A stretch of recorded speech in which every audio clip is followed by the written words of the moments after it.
ಮರಗಿಡದ ತಲೆಯ ಒರೆಸಿ ಹಿಮ ಬಿದ್ದ ನೆಲವ ಗುಡಿಸಿ ಆಹಾ ಹೊಲಗದ್ದೆ ಇನ್ನೂ ಎಂತ ನಿದ್ದೆ ಎಂದ ದಿನರಾಯನು ರವಿರಾಯ ನಿನ್ನ ಮನೆ ಕಾಯ ಬಿಡುವೆಂದೋ ನಿನಗೆ ಮಹಾರಾಯ ಧಗ ಧಗ ಉರಿಯುವೆ ಜಗ ಜಗ ಬೆಳಗುವೆ ನೀನು ಬರದೆ ದಿನವಿಲ್ಲ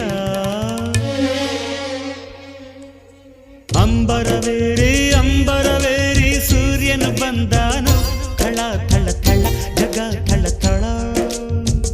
ಫಳ